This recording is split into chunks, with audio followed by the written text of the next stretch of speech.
welcome back. This is Gamer Dom. These two games coming up were played virtually back to back. In fact, I think they were back to back, but anyway, it's irrelevant. I just thought they were a hugely funny indication of the yin and the yang, the good and the bad that happens in World of Tanks.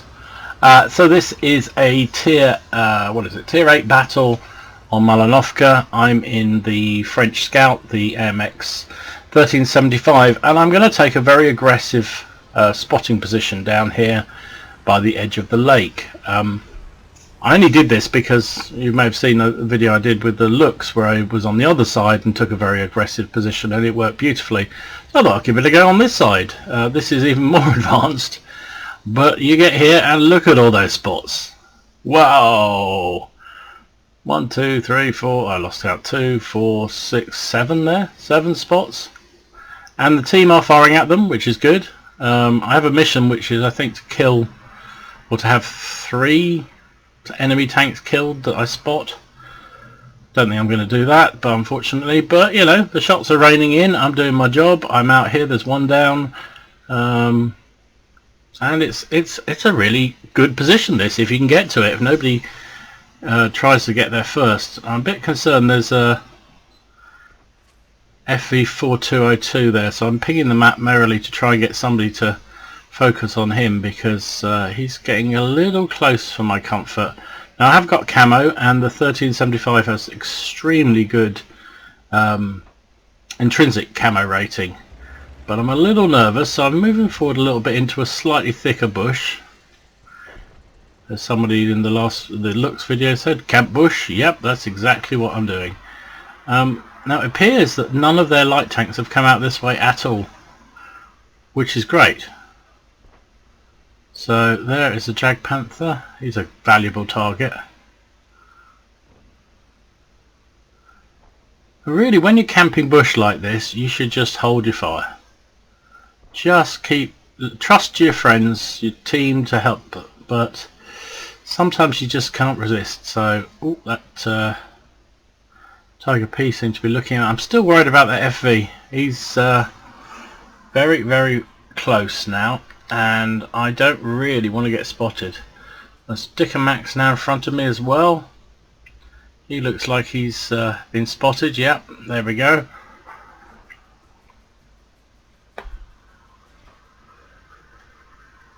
Oh, they're pulling back, so I think, well, I might as well have a shot at him then. And I do. A couple of shots, and I get spotted, and that was stupid. Really, I should have just stayed where I was. I was doing a good job. Now then, so you run, run. You can see shots are coming in, and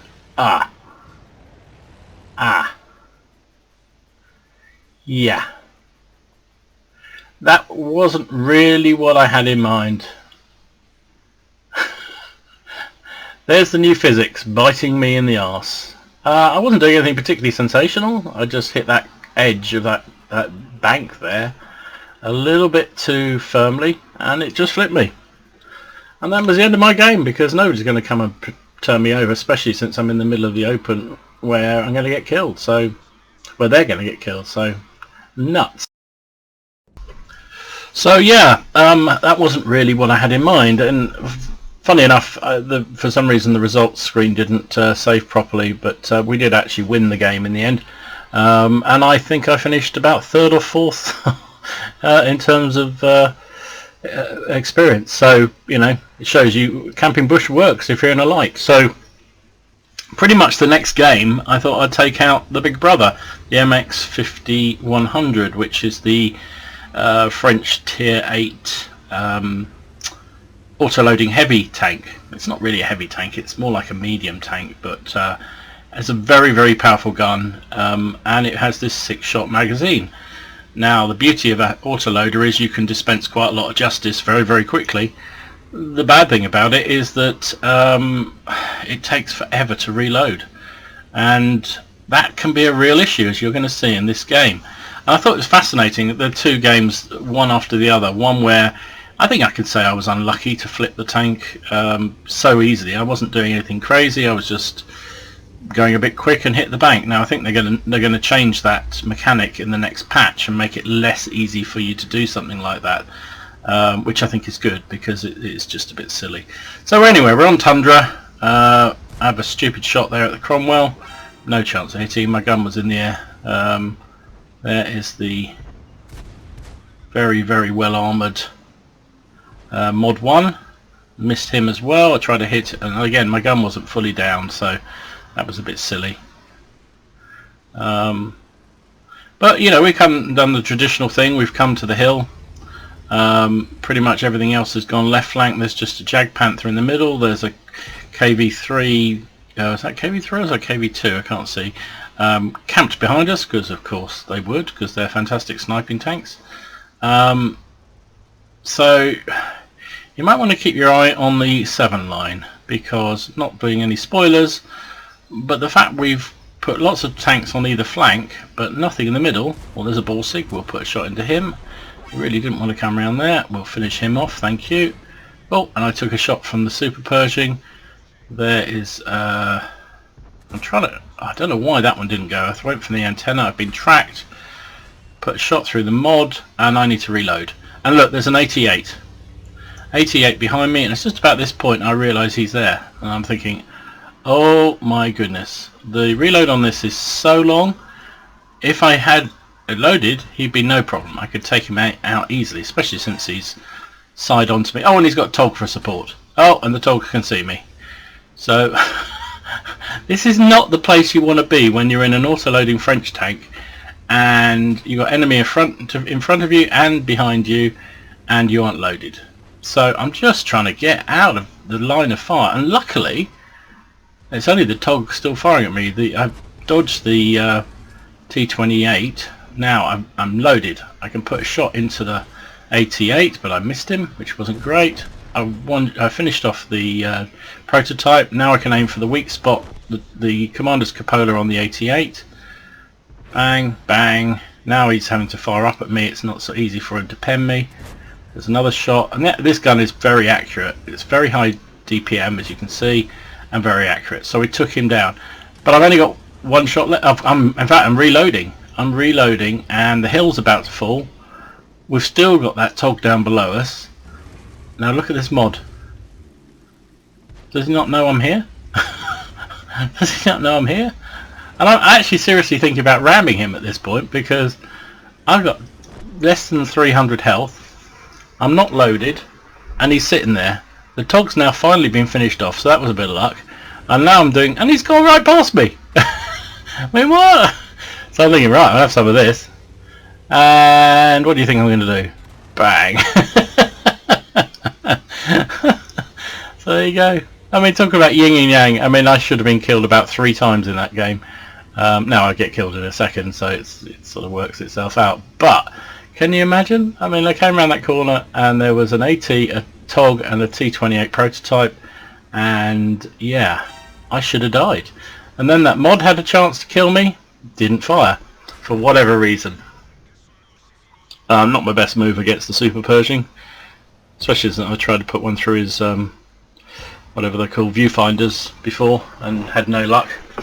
But yeah, that was kind of interesting. So I backed into that corner. I backed down into the corner over there, and somehow survived. So there you go. It's kind of funny how things even out, isn't it? I know we always love to remember the bad stuff that happens and when the game robbed us and everything else, but I can certainly say that I mean, both games were victories, so it didn't do me too badly, but the yin and yang of the game was definitely in evidence there in successive games. You know, the 1375 flip, which I think I could justifiably feel a bit sort of peeved about, and then that one, which really I should not have survived. The Tog and the 88 probably should have taken me down first of all, and then I don't know what the mod was doing, but he didn't seem to want to fight me. So yeah, interesting. I did get the stats for this one, as you can see. So second class mastery, spotter, duelist, fighter, and fire for effect. Where did we finish on the team? Finished top on the team, which is nice. 1062 base XP, 1717 damage and 4 kills, 13 shots fired, 11 hits, 7 penetrations. We took 8 hits, 7 which penetrated, 1 didn't. Yeah, it doesn't have any armor, that thing. And we got 1100 assistance damage. Shell costs for this tank are phenomenally expensive. I mean, I didn't even fire any premium, and it still came out. We only just made a profit, so 40,000 credits is what we should. It was base level, and we actually came home with 15,300. It was a ×3, however, and I also had personal reserves running, so we made 6,000 experience on that thing. But there you go, Ying and the Yang of World of Tanks. Next time you're moaning about the fact the game screwed you up, and it does, you know, no arguing about that. Every so often the game will do something and you just go, what the did I deserve? Why did I deserve that? And but try and remember the times when you got away with things, because I think I got away with it on the AMX 5100 there. Whereas I think the 1375, it definitely kicked me in the ass. So anyway, what's interesting, I think, is that they are planning to amend the physics in the next patch 915. I did see written and talked about in some videos that they are going to tone it down a little bit, because things like that happen with that AMX shouldn't really happen. A tank should not flip just going across a bit of bumpy ground. You know, yes, if you come down off a hill, a really big steep cliff or something, and you get pushed over or something like that, that's fair enough. But it shouldn't really work. The tank's just going a bit quick, hits a bump and just get launched over like I did, for really to happen. So I think that's going to be got rid of. They're going to increase the gravity, maybe. I don't know what they'll do, but maybe I don't know what they're going to do, but whatever, it's going to make it less likely for that sort of thing to happen, which I think is a good thing, because I'm sure you have. I've seen loads of games where scouts, particularly scouts and fast moving mediums, for no real fault of their own, do something like that. And I've just noticed the name of the prototype in that last game, Rusty Fart. What a great name. You may be blind as a bat, mate, and didn't kill me when you should have done, but thumbs up for that name. Anyway, on that note, time to go. It's Gamer Dom signing out. Thanks for watching. Enjoy your games. Remember the yin and the yang, and have fun. Try not to get too angry when you get yanged. And remember the yings, or is it the other way around? I don't know. Have fun. See you soon. Cheers.